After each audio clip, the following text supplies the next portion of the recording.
नमस्कार, मैं हूं यतेंद्र शर्मा। आज बात उस खबर की जिसके बारे में जानना आपके और हमारे लिए बेहद ज़रूरी है। यूपी के मिर्ज़ापुर में धर्मांतरण की फैक्ट्री पूरी तरह से बेनकाब हो गई है।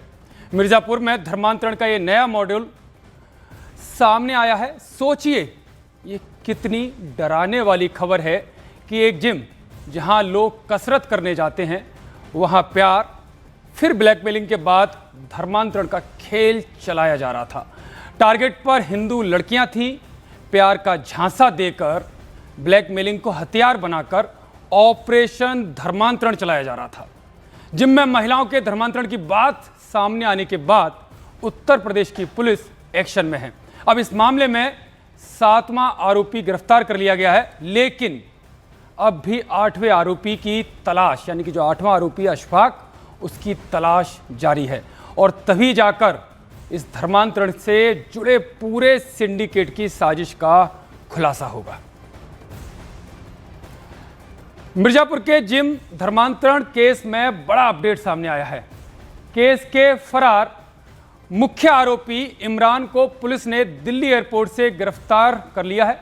इमरान 25,000 का इनामी था और विदेश भागने की फिराक में था। पुलिस उसके नाम पर लुकआउट नोटिस पहले ही जारी कर चुकी है। सूत्रों के मुताबिक इमरान का नेटवर्क दुबई और मलेशिया तक फैला हुआ था।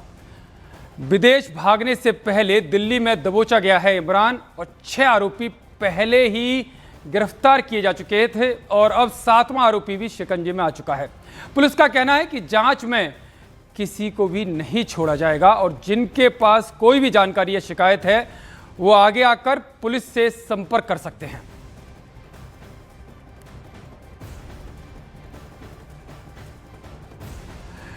डीआईजी सौमेन वर्मा ने बताया कि 2 पीड़िताओं ने मुकदमा दर्ज कराया था और यह पूरा गिरोह एक संगठित तरीके से काम कर रहा था और इसी वजह से हम इसको सिंडिकेट बोल रहे हैं कि पीड़ित लड़कियों के साथ शारीरिक शोषण, मानसिक उत्पीड़न और धर्मांतरण का दबाव बनाने की शिकायतें सामने आई थीं।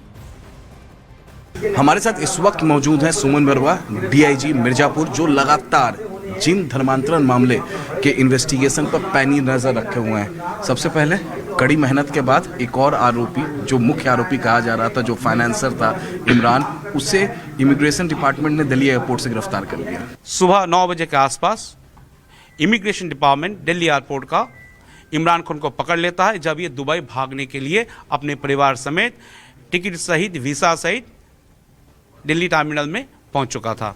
उसके बाद इमरान खान को दिल्ली पुलिस को हैंडओवर किया जाता है। उसके बाद मिर्ज़ापुर पुलिस की टीम पहुंचती है दिल्ली कोर्ट से इसकी ट्रांजिट रिमांड बनी हुई है, जो अब हमारी टीम उसको मिर्ज़ापुर वापस ला रही है। इन्वेस्टिगेशन हो रहे हैं और कई चौंकाने वाले खुलासे भी हो रहे हैं, जैसा कि जानकारी मिल रही है करोड़ों की फंडिंग है। और अगर जिम के इक्विपमेंट देखें, 5 जिम का मिला के 25 करोड़ प्लस का उसमें इक्विपमेंट था।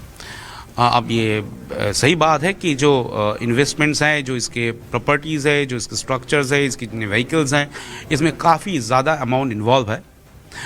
तो इसकी सोर्स कहाँ से ये इतना इन्वेस्ट कर रहा है, कितने लीगल है, ये सभी चीज़ के लिए अलग से टीम हमने बनाया है, जो इनके बहुत जितने भी ट्रांजैक्शंस है, चाहे डिजिटल हो, चाहे मैनुअल हो, चाहे चेक के माध्यम, सब खंगाल रही है।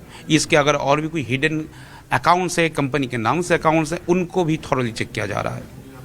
और इमरान सिर्फ दुबई ही नहीं, मलेशिया वगैरह भी जाता रहा है। हाँ, ये मल्टीपल इसके हमें विजिट के बारे में कंफर्मेशन मिला है, जो मल्टीपल देशों में। तो आपने अमित सिंह का ये इंटरव्यू देखा जो इन्होंने डीआईजी सौमेन वर्मा का इंटरव्यू किया। इसमें साफ है 25 करोड़ रुपए के इक्विपमेंट्स, कहाँ से ये पैसा आया, कहाँ से फंडिंग हुई। और यही वाला मामला है कि अब पुलिस इस पूरे मामले में फंडिंग एंगल की भी गहराई से जांच कर रही है। आरोप है कि हिंदू लड़कियों को टारगेट कर धर्मांतरण के लिए ना सिर्फ जाल बिछाया गया, बल्कि उनकी तस्वीरों का इस्तेमाल करके फंडिंग जुटाई जाती थी। यानी कि पूरी एक स्क्रिप्ट तैयार की गई थी कि किस तरह से फंडिंग जुटाई जानी है, किस तरह से लड़कियों को ब्लैकमेल किया जाना है। और मिर्जापुर पुलिस अब आरोपियों की आर्थिक गतिविधियों की जाँच में जुट गई है।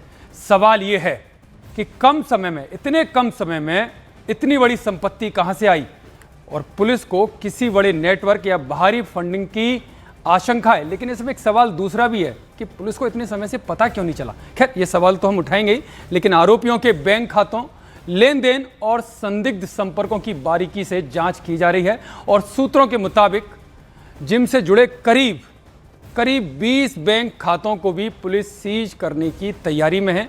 यानी अब जांच सिर्फ धर्मांतरण तक सीमित नहीं है, बल्कि पैसों के पूरे नेटवर्क तक पहुंच चुकी है।